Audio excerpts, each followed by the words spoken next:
올해도 달라지는 제도들이 이렇게나 많은데 이 중에 내가 알아둬서 도움이 되는 건 어떤 게 있는지 이거 하나하나 살펴보려니까 귀찮으시죠? 저도 다 읽어보는데 눈 빠지는 줄 알았습니다. 그래서 이 많은 제도들 중에 이건 알아두면 도움이 되겠는데? 괜찮은데? 하는 것들만 골라내서 빠르게 알려드리겠습니다. 2024년 달라지는 주요 제도. 먼저 우리 대부분에게 해당되는 내용인데요. 첫 번째, 한국형 대중교통비 환급 지원 사업 K-패스가 도입됩니다. 한 달에 15회 이상 정기적으로 대중교통을 이용할 경우 지출 금액의 일정 비율을 최대 60회까지 환급받게 됩니다. 현재 사용 중이신 알뜰 교통카드는 이동거리에 비례해서 지원되고 별도로 출발, 도착 기록 같은 휴대폰 어플 사용이 수반돼서 출발 눌러야 하는데 오류로 실행이 안 된다거나 기록 같은 걸 깜빡하는 경우가 있어서 불편하셨던 분들 많으셨죠. 그런데 올해 새로 도입되는 K-패스는 이동한 거리와 관계없이 이용 금액을 기준으로 일정 비율을 적립해줘서 기존보다 쉽고 편리하게 이용하실 수가 있고 따로 어플을 기록하지 않으셔도 되고 적립률도 상향돼서 교통비 절감 효과가 더 커질 예정입니다. 기존 알뜰 교통카드를 사용하시던 분들은 이미 발급받으신 카드로 K-패스를 사용 가능하도록 조치할 예정이라고 하니까 꼭 확인하셔서 교통비 절감에 도움이 되셨으면 좋겠습니다. 두 번째, 우리가 병원을 갔다 왔는데 병원비가 많이 나온 게 아니라면 젊으신 분들은 귀찮아서 안 하거나 또 어르신들은 절차가 복잡해서 실손보험 청구를 못하는 경우 많으셨죠. 앞으로는 실손보험 전산 청구화가 시행됩니다. 23년 10월 보험업법 개정으로 올해 말부터는 소비자가 요청하면 병의원, 약국 등의 요양기관에서 보험금 청구 서류를 보험회사에 전자적 방식으로 전송이 가능해집니다. 현재는 우리가 실손보험을 청구하려면 서류 하나하나 발급받아서 어플이나 보험회사에 제출해야 하는 번거로움이 있었는데 조금만 있으면 앞으로는 병원이나 약국에 보험 청구를 요청할 수가 있게 돼서 귀찮다거나 어렵다거나 하는 이유로 미청구되었던 보험금들을 보다 편리하게 청구할 수가 있게 됐습니다. 세 번째, 통신비 부담이 완화됩니다. 통신비 부담 완화 방안의 후속 조치로 정부가 통신사와 협의해서 데이터 중소량 이용자의 요금 부담 완화를 위해 현재 4만원대 중반인 5G 요금 최저 구간을 3만원대로 낮추고 구간 요금제도 조금 더 세분화시켜서 자신의 실제 사용량에 가까운 요금제 선택으로 통신비 부담을 완화할 수 있도록 하고 단말기 비용 부담 완화를 위해 제조사와 협의해서 30에서 80만원대의 중저가 단말기 3, 4종이 올해 상반기 내 출시될 예정이라고 합니다. 다음 지원금 부분에 있어서도 지급액이 확대됐다거나 기준이 완화 또는 폐지된 부분들도 있어서 올해는 더 많은 분들이 혜택을 받으실 수 있게 되셨는데요. 긴급복지 생계지원금이 인상됐습니다. 긴급복지 지원은 갑작스러운 위기 상황으로 생계가 곤란한 가구를 신속히 지원하는 사업인데요. 작년에 비해 소득 기준이 다음과 같이 완화되고 생계지원금은 13.16% 인상돼서 좀 더 많은 분들이 혜택을 받게 됐습니다. 이 부분에 대한 좀 더 자세한 설명이 필요하신 분들은 화면 상단에 있는 카드를 눌러주시고 다섯 번째, 부모급여 지원 금액이 확대됩니다. 올해부터는 0세 아동은 매월 100만원,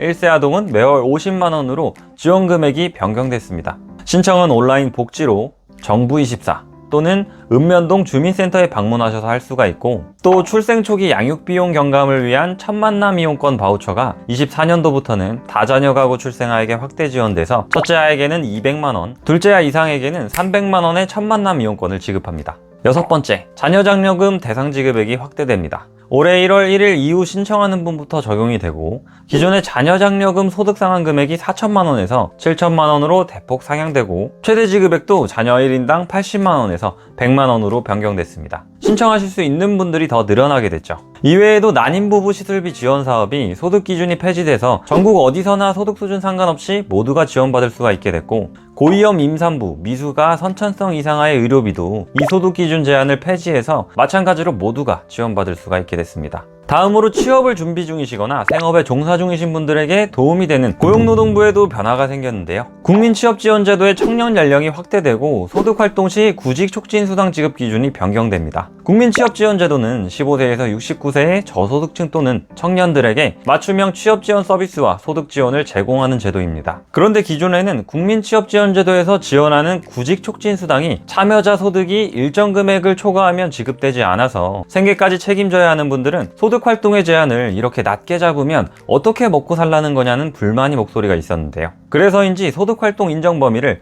1인 가구 중위소득 60%까지는 소득이 발생하더라도 구직촉진수당을 지급해주고 청년들의 경우 신청 연령 범위를 확대해서 기존 18세에서 34세였다면 15세에서 34세 여기에 병역 의무 기간을 더한 나이까지 신청이 가능해집니다. 그럼 올해에는 34세가 넘어가더라도 병역 의무 기간까지 포함시키면 청년 연령 범위에 해당이 되시는 분들은 신청이 가능하겠죠. 국민취업지원제도에 대한 좀 더 자세한 설명이 필요하신 분들은 지금 보이시는 상단에 있는 카드를 눌러주시고 8번째, 내일배움카드 지원 대상이 확대됩니다.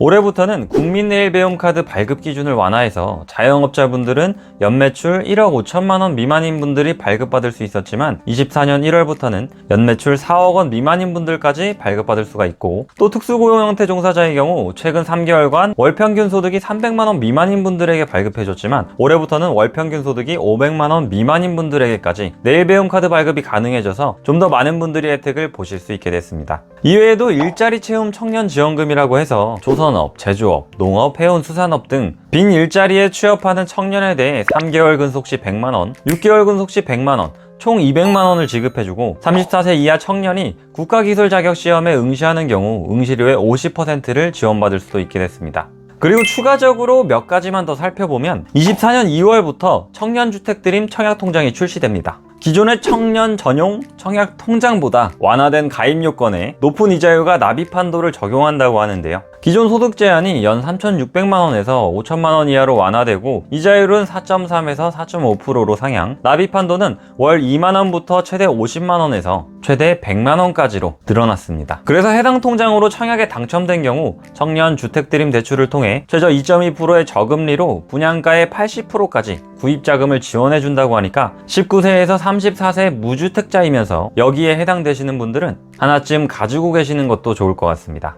다음으로 요즘 반려동물과 같이 지내시는 분들 많으시죠? 현재 우리나라는 4가구 중 1가구는 반려동물과 같이 생활하고 있습니다. 그런데 가장 큰 걱정 중 하나가 병원비죠. 동물병원 한 번 가면 얼마가 나올지 가늠조차 안 돼서 무섭더라고요. 그래서 지금까지는 진료비를 사전 개시해야 하는 동물병원이 수의사 2인 이상인 동물병원으로 한정적이었으나 앞으로는 진료비 현황을 사전에 미리 알 수 있도록 진료비 사전 개시 대상을 확대한다고 합니다. 그리고 다음으로 24년 3월부터는 농촌 주민을 위한 찾아가는 의료 서비스 농촌 왕진버스가 도입됩니다. 양한방, 치과, 안과 같은 필요한 의료 서비스가 제공된다고 하니까 병원이 멀어서 검사나 아픈데도 참고 계시는 어르신들이 계시다면 많은 도움이 되셨으면 좋겠습니다. 마지막은 2024년도에도 병역 의무 이행에 대한 합당한 보상과 예우를 위해 봉급이 인상됐습니다. 거기에 장병내일 준비적금 재정지원금도 인상돼서 기존 월 최대 30만 원에서 40만 원까지 납입이 가능해졌는데요. 그럼 전역할 때 원금의 100% 정부 지원금을 추가로 지원해 줍니다. 즉 원금 플러스 은행 기본금리에 전역 시점에 원금의 100%를 더.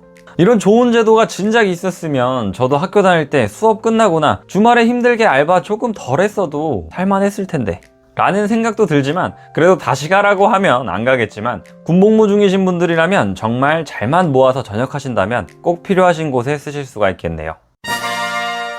추리고 추렸는데도 너무 많죠. 그래도 분명 이 중에서 여러분에게 도움이 되는 부분도 있으셨을 거예요. 이렇게 알아보면 생각보다 많은 혜택을 받을 수 있음에도 우리가 관심을 가지지 않으면 모르고 지나가는 경우가 너무 많기 때문에 앞으로도 여러분들에게 도움이 될 만한 정보가 있다면 최대한 보시기 편하게 만들려고 노력 중이니까요. 영상 좋게 봐주시면 좋을 것 같고, 그래서 오늘 영상이 도움이 됐다 하시는 분들은 구독과 좋아요 한 번씩만 부탁드리고 주변 분들에게도 영상을 공유해주세요.